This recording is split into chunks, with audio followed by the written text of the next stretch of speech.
तो लोकसभा चुनाव के बाद अब सरकार बनाने की कवायद शुरू हो चुकी है। दिल्ली में एनडीए की कल एक बड़ी बैठक हुई है। पीएम आवास पर हुई है बड़ी बैठक, जिसमें एनडीए की इस बैठक में शामिल तमाम पार्टियां, जिसमें बिहार के मुख्यमंत्री नीतीश कुमार, टीडीपी प्रमुख चंद्रबाबू नायडू, आजसू प्रमुख सुदेश महतो, आरएलडी के जयंत चौधरी, इसके अलावा एनडीए के सभी घटक दल, उनके नेता कल की बैठक में शामिल हुए हैं।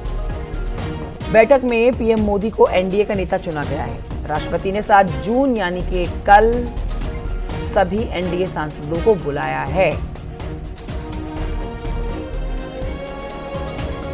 तो मोदी सरकार के गठन से जुड़ी हुई एक बड़ी जानकारी आपको यहां दे रहे हैं। जो सोर्सेज बता रहे हैं उसके मुताबिक नीतीश कुमार ने 3 मंत्री पद मांगे हैं। नीतीश कुमार को रेल मंत्रालय चाहिए, शिंदे गुट को भी मंत्री पद चाहिए, जो उन्होंने मांग रखी है। बीजेपी अपने बल पर संख्या नहीं लेके आई है बहुमत की, और इसीलिए जो गठबंधन की सरकार बनेगी, जाहिर तौर पर घटक दल पद मांगेंगे, और वही जानकारी हम आपको दे रहे हैं। तो गेम चेंजर के रूप में उभर कर आए हैं चंद्रबाबू नायडू, नीतीश कुमार, जिन्होंने सरकार बनाने के लिए पद मांगे हैं। अब इन पर फैसला हो जल्द से जल्द। और जो जानकारी मिल रही है, प्रधानमंत्री ने जो इस्तीफा दिया है अपने पद से राष्ट्रपति द्रौपदी मुर्मू को, अब 8 तारीख को नई सरकार का गठन करते हुए प्रधानमंत्री पद की शपथ ले सकते हैं।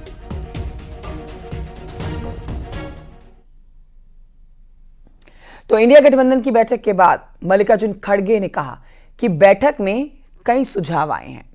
जनादेश बीजेपी के खिलाफ है, ये संविधान बचाने की लड़ाई है। इस दौरान खड़गे ने सरकार ना बनाने के संकेत भी दे दिए। बैठक के बाद मल्लिकार्जुन खड़गे ने कहा कि इंडिया ब्लॉक मोदी के नेतृत्व वाली बीजेपी के फांसीवादी शासन के खिलाफ लड़ाई जारी रखेगा। हम सही वक्त पर उचित कदम उठाएंगे। हमारा ये फैसला है कि हमने जनता से जो भी वादे किए हैं उन्हें पूरा करेंगे।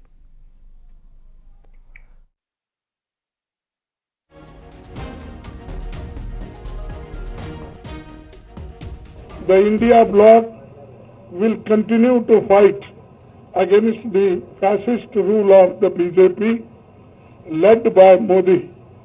We will take appropriate steps at the appropriate time to realize the people's desire not to be ruled by the BJP's government, and this is our decision. And we all together agreed on these points.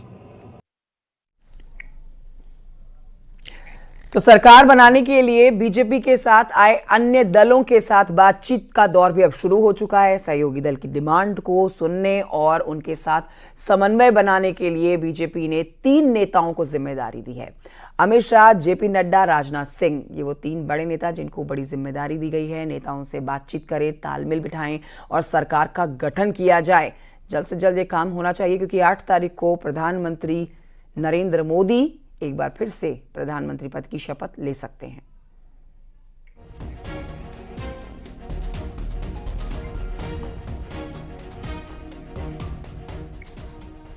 तो नतीजों के बाद से ही दोनों तरफ हलचल है।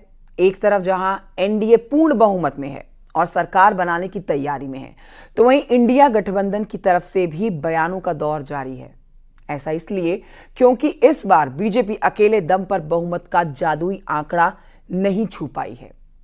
ऐसे में गठबंधन के साथियों का साथ बीजेपी के लिए बेहद जरूरी है। आपको ये पूरी रिपोर्ट दिखाएंगे, लेकिन उससे पहले दोनों खेमों का अपडेट आपको बता देते हैं। देखिए, एनडीए की बात अब करते हैं तो पीएम मोदी ने राष्ट्रपति को अपना इस्तीफा सौंप दिया है। तो वहीं इंडिया गठबंधन के नेताओं ने दिल्ली में बड़ी बैठक भी कल की थी। सरकार बनाने को एनडीए के नेताओं ने भी बैठक जो कल की उसमें साफ कर दिया कि सरकार तो नहीं बनाएंगे, लेकिन जो एक बड़ी जिम्मेदारी, एक बड़ा जनादेश देश की जनता ने इंडिया ब्लॉक को दिया है, उस पर आगे बढ़ेंगे। देखिए रिपोर्ट। ये सबका साथ सबका विकास इस मंत्र की जीत है।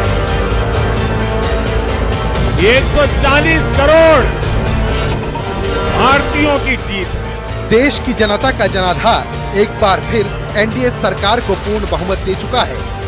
2014 में जिस मुकाम पर प्रधानमंत्री नरेंद्र मोदी खड़े थे, 2024 में भी वहीं खड़े हैं। फर्क बस इतना है कि आंकड़े बदल गए हैं। बीजेपी बहुमत के जादुई आंकड़े तक अकेले बेशक न पहुंच पाई हो, लेकिन बहुमत उसके साथ है, क्योंकि एनडीए के पास न सिर्फ 272 का स्पष्ट आंकड़ा है, बल्कि उसके आगे की करीब 25 सीटों पर भी उसका ही कब्जा है। ये भारत के संविधान पर अटूट निष्ठा की जीत है। ये विकसित भारत के प्रण की जीत है। ये सबका साथ, सबका विकास, इस मंत्र की जीत है। ये 140 करोड़ भारतीयों की जीत है। तीसरी बार सरकार बनाने के लिए मोदी पूरी तरह से प्रतिबद्ध हैं। लेकिन जो शोर विपक्ष में सुनाई दे रहा है, जिस तस्वीर की चर्चा हो रही है, वो ये कि नीतीश कुमार और चंद्रबाबू नायडू क्या करेंगे। अब एनडीए की बैठक के बाद इसकी तस्वीर भी साफ हो चुकी है। नीतीश कुमार ने मोदी को समर्थन पत्र सौंप दिया है। चंद्रबाबू नायडू ने एनडीए को समर्थन दे दिया है। 15 छोटे बड़े दल निर्दलियों का समर्थन बीजेपी को मिल चुका है। नरेंद्र मोदी को एनडीए का नेता चुन लिया गया है। 7 जून को एनडीए सरकार बनाने का दावा किया जा रहा है। साथ ही जिस चेहरे पर अब तक सबसे बड़ा सस्पेंस बना था, अब वही नीतीश कुमार मोदी के साथ हैं।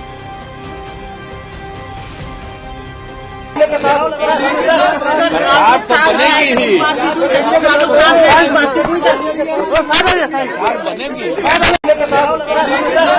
आप तो बनेगी ही।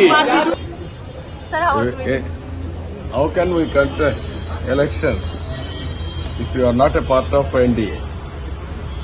3 parties combined we collected. Why you got that doubt? I don't know. Sir, how was the meeting? How was the meeting, sir? Good. We elected. And sir, what about sir, anything? Sir, any portfolio?